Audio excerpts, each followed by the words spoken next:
Hello everyone, welcome to fact study. आज की इस वीडियो में हम डिस्कस करेंगे यूपीएससी 2025 के लिए करंट अफेयर्स का नेक्स्ट पार्ट जो है हमारा 26। इससे पहले के वीडियो जो अपलोड हुए हैं उनको आप जरूर देखिएगा। आप किसी भी एग्जाम में बैठ रहे हो रिसेंटली 100% आपको यहाँ से क्वेश्चन मिलेंगे।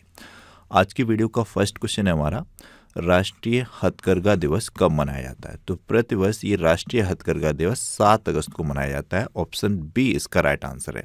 7 अगस्त से आपको ध्यान में आ जाना चाहिए राष्ट्रीय भाला फेंक दिवस, जिसकी घोषणा 2022 में हुई थी कि प्रतिवर्ष 7 अगस्त को राष्ट्रीय भाला फेंक दिवस मनाया जाया करेगा। तो ये 2 दिवस 7 अगस्त के हैं जो मोस्ट इंपॉर्टेंट हैं। राष्ट्रीय हथकरघा दिवस के बारे में डिटेल में देखें तो राष्ट्रीय हथकरघा दिवस प्रतिवर्ष 7 अगस्त को मनाया जाता है। यह दिन भारतीय हथकरघा परंपरा की समृद्ध विरासत को सम्मानित करने और बुनकरों के बहुमूल्य योगदान को रेखांकित करने के लिए समर्पित है। हर साल 7 अगस्त को मनाया जाने वाला यह दिवस 1905 में स्वदेशी आंदोलन की ऐतिहासिक शुरुआत का प्रतीक है, जब भारतीयों ने विदेशी वस्त्रों का बहिष्कार करने और स्वदेशी हथकरघा क्षेत्र को पुनर्जीवित करने का संकल्प लिया था। तो इसका इतिहास देखिए आप, 1905 से जुड़ा हुआ है, जब विदेशी वस्त्रों का बहिष्कार करके स्वदेशी वस्त्रों को अपनाया गया था। और वर्ष 2025 के लिए राष्ट्रीय हथकरघा दिवस की थीम है हथकरघा, महिला सशक्तिकरण और राष्ट्र सशक्तिकरण। देखिए, कोई भी थीम हो, कोई भी विषय हो, अगर उसमें महिला सशक्तिकरण जुड़ जाता है तो विशेष तौर पर वो पूछा जाता है एग्जाम में और इम्पोर्टेंट हो जाता है। इसलिए मैं आपसे कहूँगा ये राष्ट्रीय हथकरघा दिवस की थीम आप जरूर ध्यान रखें वर्ष 2025 के लिए, महिला सशक्तिकरण और राष्ट्र सशक्तिकरण मोस्ट इंपॉर्टेंट है ये। अगस्त मंथ के जो इम्पोर्टेंट डे हैं उनको देखिए रिवाइज कर लेते हैं। जैसे 1 अगस्त को राष्ट्रीय पर्वतारोहण दिवस और वर्ल्ड लंग कैंसर डे और वर्ल्ड वाइड वेब डे मनाया जाता है। ये 1 अगस्त को मनाए जाने वाले दिवस हैं। 3 अगस्त को क्लोव्स सिंड्रोम जागरूकता दिवस मनाया जाता है। 4 अगस्त को अमेरिकी तटरक्षक दिवस मनाया जाता है। 6 अगस्त को ये दिवस खूब पूछा गया है, टेट सीटेट और जो भी एग्जाम होते हैं उसमें, हिरोशिमा दिवस और नागासाकी दिवस। तो ये 6 अगस्त को मनाया जाता है हिरोशिमा दिवस। 7 अगस्त को ये बता दिया राष्ट्रीय हथकरघा दिवस और नेशनल जेवलिन डे। 8 अगस्त को भारत छोड़ो आंदोलन दिवस मनाया जाता है, मोस्ट इंपोर्टेंट है ये। और 9 अगस्त को विश्व आदिवासी दिवस और नागासाकी दिवस। ये जैसे कि 6 अगस्त को होता है हिरोशिमा दिवस और 9 अगस्त को होता है नागासाकी दिवस। इस दिन जापान में लिटिल बम और फैट बॉय नाम के 2 बम गिराए गए थे, परमाणु बम। तो इसी उपलक्ष्य में ये मनाए जाते हैं। इसी को इसके परमाणु बम के प्रति जागरूकता फैलाने के लिए किस तरीके से ये हानिकारक है उस तरीके से, तो ये ध्यान रखने पूछे जाते हैं हिरोशिमा दिवस और नागासाकी दिवस। 10 अगस्त को विश्व शेर दिवस और विश्व जैव ईंधन दिवस मनाए जाते हैं, तो ये ध्यान रखिएगा। नेक्स्ट क्वेश्चन है, तमिलनाडु के राज्य पशु नीलगिरी तहर की जनसंख्या में वर्ष 2025 में कितने प्रतिशत की वृद्धि दर्ज की गई है? तो तमिलनाडु का राज्य पशु है ये नीलगिरी तहर। सबसे पहले तो ये ध्यान रखिएगा, वर्ष 2025 की जनगणना में इसमें 21% की वृद्धि दर्ज की गई है। तो इस तरीके से ये एनवायरनमेंट से जुड़े हुए पॉइंट होते हैं, और जब किसी पक्षी की, किसी जीव की जनसंख्या में वृद्धि होती है तो उसको उत्साहपूर्वक देखा जाता है और एग्जाम में इस तरीके के क्वेश्चन बन रहे हैं। तो ध्यान रखिएगा, तमिलनाडु का राज्य पशु है नीलगिरी तहर, जिसकी जनसंख्या में वर्ष 2025 में 21% की वृद्धि दर्ज की गई है। नेक्स्ट क्वेश्चन है, अगस्त माह में किसके फोटो को tribal photo of the year award 2025 मिला है? तो tribal photo of the year award 2025 मिला है वुदुमुडी पेड्डा राजू। ये नाम राजू आप यहाँ से ध्यान रखिएगा, इजीली आपको याद हो जाएगा। इनके फोटो को मिला है। ये आप जो इमेज देख रहे हैं यही वो फोटो है जिसको tribal photo of the year award 2025 मिला है। ये किसके द्वारा क्लिक किया गया? राजू के द्वारा, विदुमुडी पेड्डा राजू के द्वारा। ये द हिंदू के एक सीनियर न्यूज फोटोग्राफर हैं, विदुमुडी पेंडू राजू। इन्होंने प्रतिष्ठित tribal photo of the year 2025 जीता है, मोस्ट इंपोर्टेंट है। नेक्स्ट क्वेश्चन है, अगस्त माह में अंतर्राष्ट्रीय सौर गठबंधन का 107वां पूर्ण सदस्य कौन सा बना? तो ये मालदोवा बना है, ऑप्शन बी राइट आंसर है। इससे पहले 105वां 6वां अर्मेनिया बना था इस तरीके से, लेकिन ये मालदोवा मैंने एग्जाम में अक्सर कर देखा है, पूछा जा रहा है, काफ़ी मैंने देखा रिपीट हुआ है क्वेश्चन प्रीवियस क्वेश्चन पेपर में। ये अभी रिसेंटली यूपी CCC पैट में भी पूछा गया था क्वेश्चन कि अंतर्राष्ट्रीय सौर गठबंधन का 107वां पूर्ण सदस्य देश कौन सा बना, तो ये मालदोवा इंपॉर्टेंट है। अगर हम बात करें अंतर्राष्ट्रीय सौर गठबंधन की, तो इसकी स्थापना 2015 में हुई थी। इसका मुख्यालय भारत के गुरुग्राम शहर में है। ये पूछे जाते हैं दोनों पॉइंट हैं। इसका उद्देश्य क्या है, तो जीवाश्म ईंधन पर निर्भरता को कम करने के लिए सौर ऊर्जा के उपयोग को बढ़ावा देना। इस तरीके से अंतर्राष्ट्रीय सौर गठबंधन की 8वीं जो सभा आयोजित हुई वो भारत के नई दिल्ली शहर में हुई है। ये भी रिसेंटली है, अक्टूबर माह में ये आयोजित हुई थी। तो करंट अफेयर्स का ही पॉइंट है, ये ध्यान रखिएगा। नेक्स्ट क्वेश्चन है, पूरी तरह सौर ऊर्जा से चलने वाली भारत की पहली विधानसभा कौन बनी? Most important question. तो ये नई दिल्ली की विधानसभा बनी है। ऑप्शन ए राइट आंसर है। पूरी तरीके से सौर ऊर्जा से चलने वाली भारत की पहली विधानसभा दिल्ली की विधानसभा है। अगस्त 2025 में किस आईआईटी ने भारत का पहला एआई संचालित लर्निंग ऐप ट्यूटोज, इसका नाम ध्यान रखना है, ट्यूटोज, ये भारत का पहला एआई संचालित लर्निंग ऐप है जिसे आईआईटी पलक्कड़ ने तैयार किया है, इसने लॉन्च किया है। ऑप्शन सी राइट आंसर है। मोस्ट इंपोर्टेंट क्वेश्चन है, ध्यान रखिएगा। ये आईआईटी से रिलेटेड करंट अफेयर्स के पॉइंट है। जैसे आईआईटी मद्रास के परिसर ने भारतीय सेना अनुसंधान प्रकोष्ठ अग्निशोध की स्थापना की है। किसने की है अग्निशोध की स्थापना? आईआईटी मद्रास ने। आईआईटी मद्रास ने ही कृषि अपशिष्ट आधारित पैकिंग सामग्री विकसित की है। आईआईटी गुवाहाटी की टीम ने बांस को ऑटोमोबाइल के लिए तैयार किया है। आईआईटी मद्रास ने भारत की सबसे हल्की व्हीलचेयर YD-1 लॉन्च की है। आईआईटी दिल्ली ने SC/ST उम्मीदवारों के लिए पहला विशेष PhD प्रवेश अभियान भी शुरू किया है। QS वर्ल्ड यूनिवर्सिटी रैंकिंग में आईआईटी दिल्ली शीर्ष पर रहा है। वर्ष 2026 का जो इनका रैंकिंग जारी हुई है, QS वर्ल्ड यूनिवर्सिटी रैंकिंग 2026, इसमें आईआईटी दिल्ली शीर्ष पर रहा है। ये विशेष तौर पर इंपॉर्टेंट है, ध्यान रखिए। अखिल भारतीय आयुर्विज्ञान संस्थान ने एआई सेंटर ऑफ एक्सीलेंस स्थापित करने के लिए आईआईटी दिल्ली के साथ एक MOU पर हस्ताक्षर किए। तो ये आईआईटी से रिलेटेड पॉइंट है, इनको आप रिवाइज करेंगे तभी आपको ये लर्न होंगे। नेक्स्ट क्वेश्चन है, अगस्त 2025 में अन्नू रानी ने पोलैंड में महिलाओं की भाला फेंक स्पर्धा में कौन सा पदक जीता? तो इन्होंने स्वर्ण पदक जीता है। और देखिए, कोई खिलाड़ी स्वर्ण पदक जीतता है तो वो इम्पोर्टेंट हो जाता है। तो ये अन्नू रानी डायरेक्ट भी पूछा जा सकता है किस खेल से संबंधित हैं। तो ये एथलीट हैं और भाला फेंक से संबंधित हैं। ये पोलैंड में महिलाओं की भाला फेंक स्पर्धा हुई, इसमें इन्होंने अगस्त 2025 में स्वर्ण पदक जीता है। 62.59 मीटर का भाला फेंक कर, इंपॉर्टेंट है। और मैंने बताई दिया राष्ट्रीय भाला फेंक दिवस कब मनाया जाता है? 7 अगस्त को। वेरी इंपॉर्टेंट है। नेक्स्ट क्वेश्चन है, अगस्त 2025 में किस राज्य ने ब्रिटेन में अध्ययन के लिए अटल सेवनिंग छात्रवृत्ति शुरू की है? तो ये उत्तर प्रदेश ने शुरू की है। Option C right answer. UP का ये आपका एग्जाम है। कोई भी आप यूपी का एग्जाम देने जा रहे हो तो यूपी के क्वेश्चन तो मैं आपको सब कवर करा रहा हूँ, कोई भी सिंगल क्वेश्चन नहीं स्किप कर रहा हूँ, तो ध्यान रखने हैं, इंपॉर्टेंट है। इस छात्रवृत्ति में क्या है, उत्तर प्रदेश सरकार ने घोषणा की है कि 5 छात्रों को वो यूनाइटेड किंगडम में पोस्ट ग्रेजुएशन यानी कि मास्टर डिग्री के लिए छात्रवृत्ति प्रदान करेंगे। वहाँ पर जाना, रहना, खाना, ये सब उत्तर प्रदेश की सरकार देगी। इस तरीके की ये छात्रवृत्ति है, तो ध्यान रखना है। ये 3 वर्षीय रहेगी, 2025-26, 26-27, 27-28। तो ये ध्यान रखना है। अक्टूबर मध्य तक इसके रजिस्ट्रेशन थे। तो ये आप डायरेक्ट ध्यान रखिए, अटल सेवनिंग छात्रवृत्ति उत्तर प्रदेश सरकार के द्वारा शुरू की गई ब्रिटेन में अध्ययन करने के लिए, इस तरीके से। नेक्स्ट स्लाइड में भी ये दिया गया है, कैपिटल लखनऊ है। उत्तर प्रदेश की योगी आदित्यनाथ CM है, गवर्नर हैं आनंदीबेन पटेल। क्या आप कमेंट बॉक्स में बता सकते हैं आनंदीबेन पटेल की ऑटोबायोग्राफी का नाम क्या है और इसकी प्रस्तावना किसके द्वारा लिखी गई है? लोकसभा की सीटें उत्तर प्रदेश में 80 हैं। अक्सर कर कई बार एग्जाम में पूछ ली जाती हैं, ग्रुप डी में और भी जो भी छोटे लेवल के एग्जाम होते हैं, मैंने देखा है बहुत में पूछी गई हैं। राज्यसभा की सीटें यहाँ 31 हैं, विधानसभा की 403 है। ये पॉइंट है। और कुछ पॉइंट हैं ये उत्तर प्रदेश की करंट अफेयर्स से रिलेटेड, जैसे नोएडा की पहली महिला जिलाधिकारी मेधा रूपम बनी हैं। ये ज्ञानेश कुमार जो आपके मुख्य निर्वाचन आयुक्त हैं उनकी बेटी हैं। उत्तर प्रदेश का पहला private railway station Gomti Nagar railway station है। ये काफ़ी इंपॉर्टेंट पॉइंट है, ध्यान रखिएगा, जरूर आपको एग्जाम्स में देखने को मिलेगा। उत्तर प्रदेश का पहला प्राइवेट रेलवे स्टेशन लखनऊ का गोमती नगर रेलवे स्टेशन। शुभांशु शुक्ला जी, इनके नाम पर लखनऊ में एक नई सड़क का नाम रखा गया है। शशि प्रकाश गोयल उत्तर प्रदेश के मुख्य सचिव का कार्यभार संभाला है इन्होंने। उत्तर प्रदेश सरकार ने गाय के गोबर से कपड़ा और बायोप्लास्टिक बनाने की पहल शुरू की है। उत्तर प्रदेश की कैबिनेट ने महिलाओं की संपत्ति पर 1% स्टाम्प शुल्क में छूट दी है, 1 करोड़ तक की अगर वो स्टाम्प का या किसी रजिस्ट्री कराती हैं तो।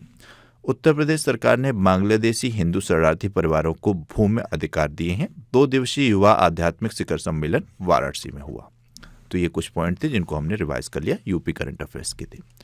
नेक्स्ट क्वेश्चन है हमारा, किसे 2026 बोगोटा पुस्तक मेले में मुख्य अतिथि नामित किया गया है? तो बोगोटा पुस्तक मेला, इसमें मुख्य अतिथि बनाया अपना प्यारा देश Bharat. Option B right answer है। इससे जुड़ी हुई इंफॉर्मेशन है ये। बोगोटो पुस्तक मेला कोलंबिया की राजधानी बोगोटो में आयोजित एक वार्षिक कार्यक्रम है जो कॉर्फे रियाज कन्वेंशन सेंटर में होता है। यह स्पेनिश भाषी दुनिया का एक महत्वपूर्ण सांस्कृतिक और साहित्यिक आयोजन है जो लेखकों, प्रकाशकों और पाठकों को एक साथ लाता है। वर्ष 2026 में भारत 38वें बोगोटो अंतर्राष्ट्रीय पुस्तक मेले के लिए अतिथि देश चुना गया है। तो मोस्ट इंपोर्टेंट है, ध्यान रखना है।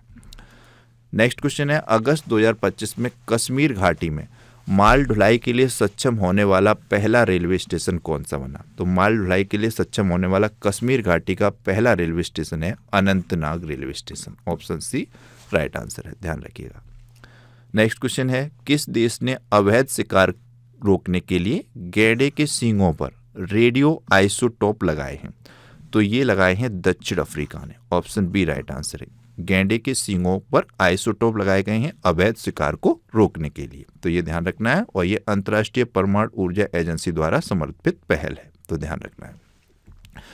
अगस्त 2025 में जारी ग्लोबल एआई सिटी इंडेक्स 2025 में कौन सा शीर्ष पर रहा है? तो ग्लोबल एआई सिटी इंडेक्स की यहाँ पर बात हो रही है, इसमें सिंगापुर शीर्ष पर रहा है। ऑप्शन सी राइट आंसर है।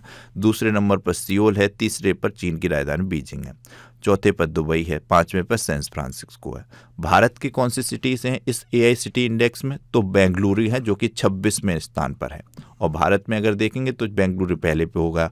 27वें पे इस इंडेक्स में मुंबई है, 28वें पे दिल्ली और 29वें पे कोलकाता। तो ये इंडेक्स जारी किसके द्वारा किया गया? काउंटर पॉइंट रिसर्च के द्वारा जारी किया गया। तो ये ध्यान रखना है, मोस्ट इंपोर्टेंट इंडेक्स है, यहाँ से क्वेश्चन जरूर पूछा जाएगा। तो भारत की कुछ सिटीज़ हैं जिसमें भारत में देखें, भारत की सिटीज़ में बेंगलुरु आ जाएगा पहले पे, लेकिन इस पूरे ऑल ओवर इंडेक्स में बेंगलुरु 26वें नंबर पर है जो भारत की सिटी है।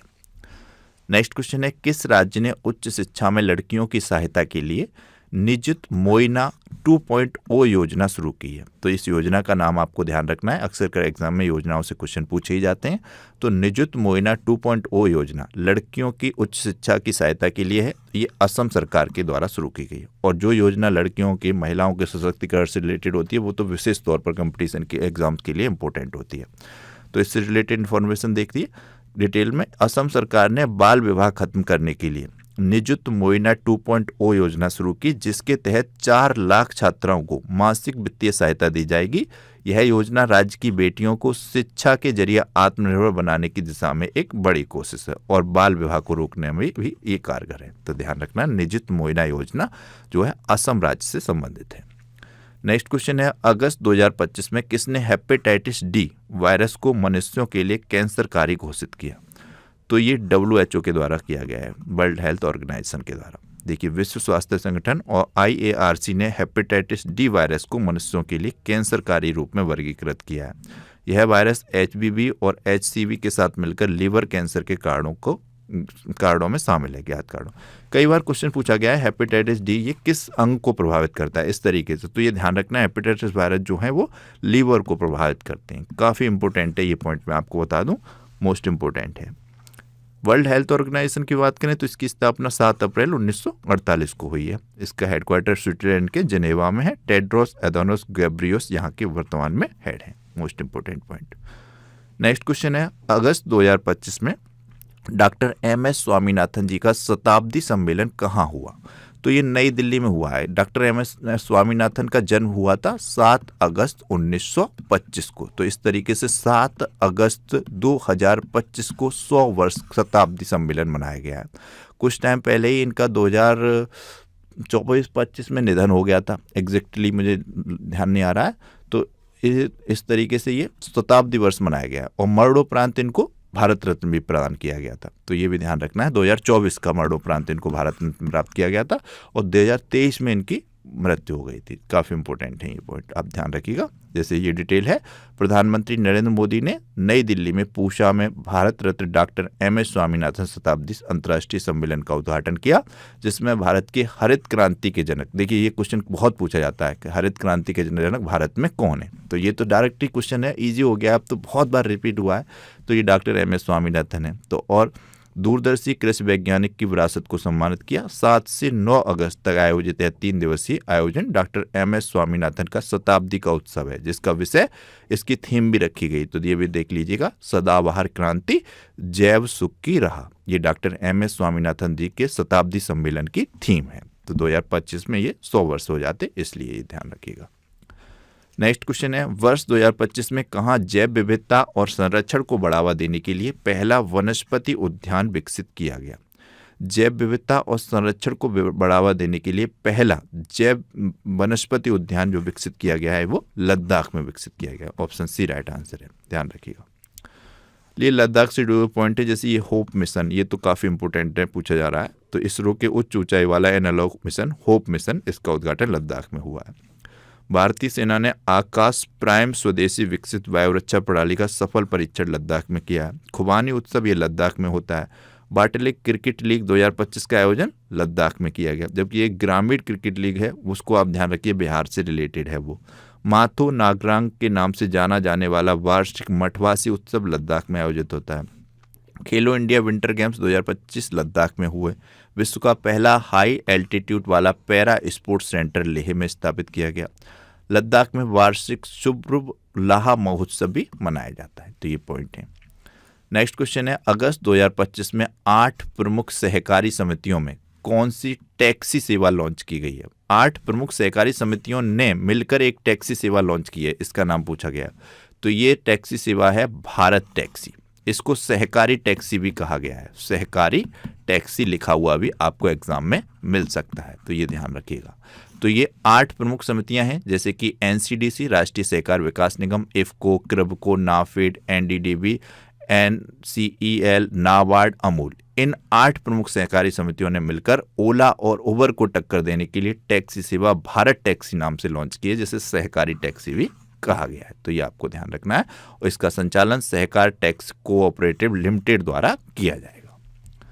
अगस्त 2025 में किस राज्य सरकार ने बाज अख नामक एक नई ड्रोन रोधी प्रणाली शुरू की? तो ये ड्रोन रोधी प्रणाली है, इसका नाम क्या है? बाज अख। ये पंजाब राज्य के द्वारा शुरू की गई है, मोस्ट इंपोर्टेंट है ये। पंजाब सरकार ने सीमा पार से नशीले पदार्थों की तस्करी रोकने के लिए सीमावर्ती तरन तारण जिले से बाज अख नामक एक नई ड्रोन प्रणाली शुरू की है। इसके माध्यम से ऊपर से निगरानी की जाएगी, किसी प्रकार का कोई नशीला पदार्थ, ड्रग वगैरह की कोई आवाजाही है, सब मतलब हो नहीं रही है इस तरीके से तस्करी वगैरह। तो ये बाज अख पंजाब रिलेटेड है, ध्यान रखिएगा। नेक्स्ट क्वेश्चन है, भारत के पहले अत्याधुनिक animal stem cell bio bank का उद्घाटन कहाँ पर हुआ? तो ये भारत का पहला अत्याधुनिक animal stem cell bio bank है, तो इसका उद्घाटन हैदराबाद में हुआ है। ऑप्शन सी राइट आंसर है। देखिए, ये भारत के पहले अत्याधुनिक animal stem cell bio bank का उद्घाटन हैदराबाद के राष्ट्रीय पशु जैव प्रौद्योगिकी संस्थान में किया गया। देखिए, कई बार क्वेश्चन ऐसे पूछा गया है, राष्ट्रीय पशु जैव प्रौद्योगिकी संस्थान कहाँ पर स्थित है? तो ये हैदराबाद में स्थित है। यहाँ यह पॉइंट यहाँ से रिलेट कर रहा है, तो ये विशेष तौर पर आपको फोकस करके ध्यान रखना है। तो ये उद्घाटन केंद्रीय मंत्री डॉक्टर जितेंद्र सिंह के द्वारा अगस्त 2025 में किया गया था, animal stem cell bio bank का। और ये राष्ट्रीय पशु जैव प्रौद्योगिकी संस्थान हैदराबाद में, ये आप जरूर ध्यान रखिएगा, क्वेश्चन कई बार पूछा गया है ये। नेक्स्ट क्वेश्चन है, हाल ही में कहाँ देश का दूसरा सबसे बड़ा क्रिकेट स्टेडियम बनेगा? पहला क्रिकेट स्टेडियम देश का सबसे बड़ा तो आप जानते ही हैं कहाँ पर है, गुजरात के अहमदाबाद में नरेंद्र मोदी स्टेडियम। पहले इसका नाम मोटेरा स्टेडियम था, लेकिन बाद में बदलकर नरेंद्र मोदी स्टेडियम कर देगा। लेकिन अब देश का दूसरा सबसे बड़ा क्रिकेट स्टेडियम बनने की बात हो रही है, वो बेंगलुरु में बनेगा। ऑप्शन बी राइट आंसर है इसका। नेक्स्ट क्वेश्चन है, अगस्त 2025 में भारतीय रेलवे ने एशिया की सबसे लंबी मालगाड़ी का ट्रायल रन किया, इसका नाम क्या है? एशिया की सबसे लंबी मालगाड़ी, इसकी लंबाई बताई जा रही है 4.5 किलोमीटर लंबी है ये मालगाड़ी, जिसका नाम है Rudrastra. Option B right answer है। तो ये ध्यान रखिएगा, ये रुद्रास्त्र नामक एशिया की रुद्रास्त्र नामक मालगाड़ी है, जो कि एशिया की सबसे लंबी मालगाड़ी है। ये भारत में इसका ट्रायल पूरा किया गया, भारत में है, और 4.5 किलोमीटर की इसकी लंबाई है। वेरी इंपॉर्टेंट पॉइंट है। नेक्स्ट क्वेश्चन है, कौन सा देश चंद्रमा पर परमाणु रिएक्टर बनाने की तैयारी कर रहा है? चंद्रमा पर भी परमाणु रिएक्टर बनाने की तैयारी अमेरिका कर रहा है। ऑप्शन सी राइट आंसर है। अमेरिका ने कहा है कि 2030 तक चंद्रमा पर परमाणु रिएक्टर बनाने की तैयारी है। अमेरिकी मीडिया रिपोर्ट्स के अनुसार नासा इस योजना को तेजी से आगे बढ़ा रहा है। नासा अमेरिका की स्पेस एजेंसी है। यह चंद्रमा पर एक स्थायी मानव बस्ती स्थापित करने की अमेरिका की महत्वाकांक्षी पहल का हिस्सा है। नेक्स्ट क्वेश्चन है, किसके द्वारा 18वें अंतर्राष्ट्रीय खगोल एवं खगोल भौतिकी ओलंपियाड की मेजबानी की गई? अंतर्राष्ट्रीय खगोल एवं खगोल भौतिकी ओलंपियाड की मेजबानी जो 18वें नंबर का था, भारत के द्वारा की गई। ऑप्शन बी राइट आंसर है। इसमें 64 देशों के 300 से अधिक स्कूली छात्रों ने हिस्सा लिया। यह 11 से 21 अगस्त तक आयोजित हुई 18वीं अंतर्राष्ट्रीय खगोल एवं खगोल भौतिकी ओलंपियाड भारत में। नेक्स्ट क्वेश्चन है हमारा, अगस्त 2025 में एशियाई सर्फिंग चैंपियनशिप की ओपन पुरुष श्रेणी में रमेश बुडियाल ने कौन सा पदक जीता है? तो 2025 अगस्त में आयोजित हुई ये एशियाई सर्फिंग चैंपियनशिप, इसमें पुरुष श्रेणी में रमेश बुडियाल ने कांस्य पदक जीता है। ऑप्शन सी राइट आंसर है, ध्यान रखिएगा। तमिलनाडु के महाबलीपुरम के एशियाई सर्फिंग चैंपियनशिप की ओपन पुरुष श्रेणी में रमेश बुडियाल कांस्य पदक जीतने वाले पहले भारतीय बने हैं। इस जो चैंपियनशिप है एशियाई सर्फिंग चैंपियनशिप, इसमें पुरुष श्रेणी में पहली बार किसी भारतीय ने कांस्य पदक जीता है। इनका नाम है रमेश बुडियाल, इनका नाम ध्यान रखिएगा। नेक्स्ट और मोस्ट इंपोर्टेंट क्वेश्चन है, अगस्त 2025 में जिम लोवेल, ये नाम ध्यान रखना है, इनका निधन हुआ। वे कौन थे? तो ये एक एस्ट्रोनॉट थे जिम लोवेल। अगस्त 2025 में जिम लोवेल का निधन हुआ। वे एक प्रसिद्ध अमेरिकी अंतरिक्ष यात्री थे जो अपोलो 13 मिशन के कमांडर के रूप में जाने जाते थे। अपोलो 13 मिशन मोस्ट इंपोर्टेंट इसलिए है क्योंकि ये जब चंद्र मिशन पर जा रहा था तो इसमें कुछ खराबी आ गई थी, लेकिन उसके बाद ये जिम लोवेल की सूझबूझ से वापस पृथ्वी पर आ सका, इनकी टीम आ सकी, इसलिए इनको अमेरिका ने सम्मानित भी किया था बहुत ज़्यादा। तो ये इसलिए जिम लोवेल नाम मोस्ट इंपोर्टेंट है। जैसे कि यहाँ उन्होंने चंद्रमा पर जाने के प्रयास के दौरान आने वाली मुश्किलों को संभाला था, तो इसलिए ये ध्यान रखिएगा। और ये भी ध्यान रखिएगा अपोलो 30 मिशन से इनका संबंध है। नेक्स्ट क्वेश्चन है, अगस्त 2025 में भारतीय सेना द्वारा आयोजित एक ड्रोन प्रतियोगी सूर्य ड्रोनाथॉन 2025 कहाँ आयोजित की गई? तो ये ड्रोनाथॉन 2025 हिमाचल प्रदेश में आयोजित की गई है। सूर्य ड्रोनाथॉन 2025 एक ड्रोन प्रतियोगिता थी जिसका आयोजन भारतीय सेना ने हिमाचल प्रदेश की स्पीति घाटी में अगस्त 2025 में किया। डायरेक्ट कई बार क्वेश्चन पूछा गया है स्पीति घाटी किस राज्य में स्थित है, तो आप ध्यान रखा करें हिमाचल प्रदेश में। जब मैं पॉइंट बताया करूं वीडियो को ध्यान से सुनना है, अंत तक सुनना है, तो आपको बहुत से क्वेश्चन क्लियर होते चले जाएंगे और एग्जाम टाइम को आपको जीके बहुत ईजी लगेगी। तो इस प्रतियोगिता में अत्याधुनिक ड्रोन तकनीक का प्रदर्शन किया गया। तकनीक नवाचार को बढ़ावा दिया गया जिसमें 10,500 से 17,000 फीट की ऊंचाई पर ड्रोनों ने हिस्सा लिया, तो ध्यान रखिएगा। नेक्स्ट क्वेश्चन है, अगस्त 2025 में भारतीय मुक्केबाज निशा, ये भारतीय मुक्केबाज इनका नाम है निशा, ने बैंकॉक में अंडर 19 एशियाई मुक्केबाजी चैंपियनशिप में कौन सा पदक जीता? तो ये आप इमेज में दिख रहे हैं, ये है मुक्केबाज निशा। इन्होंने बैंकॉक में आयोजित अंडर 19 एशियाई मुक्केबाजी चैंपियनशिप में स्वर्ण पदक जीता है। ऑप्शन सी राइट आंसर है। नेक्स्ट क्वेश्चन है, अगस्त 2025 ने किसने अपनी पहली book why the constitution matters का विमोचन किया? ये पुस्तक आपको जरूर एग्जाम में देखने को मिलेगी, व्हाई द कॉन्स्टिट्यूशन मैटर्स। ये लिखी गई है DY चंद्रचूड़ जी के द्वारा। ऑप्शन बी राइट आंसर है। ये भारत के 50वें नंबर के मुख्य न्यायाधीश रहे थे। 9 नवंबर 2022 से 10 नवंबर 2025 तक भारत के 50वें मुख्य न्यायाधीश के रूप में DY चंद्रचूड़ जी ने कार्य किया था। इनके पिताजी थे वाई चंद्रचूड़, वो भी भारत के मुख्य न्यायाधीश रहे थे, सबसे लंबे समय तक कार्य करने वाले। ध्यान रखिएगा, इनकी पुस्तक का नाम जरूर ध्यान रखना है, why the constitution matters. Next question है, अगस्त 2025 में देश की सबसे लंबी दूरी तय करने वाली वंदे भारत एक्सप्रेस का उद्घाटन किसने किया? तो वंदे भारत एक्सप्रेस का उद्घाटन नरेंद्र मोदी जी ने किया है। ये देश की सबसे लंबी दूरी तय करने वाली वंदे भारत होगी। प्रधानमंत्री नरेंद्र मोदी ने 10 अगस्त 2025 को नागपुर से पुणे के बीच भारत की सबसे लंबे रूट वाली वंदे भारत एक्सप्रेस का उद्घाटन किया। यह हाई स्पीड ट्रेन लगभग 12 घंटे में 881 किलोमीटर की दूरी तय करती है, जो वंदे भारत सीरीज के लिए दूरी और यात्रा समय दोनों में नया रिकॉर्ड है।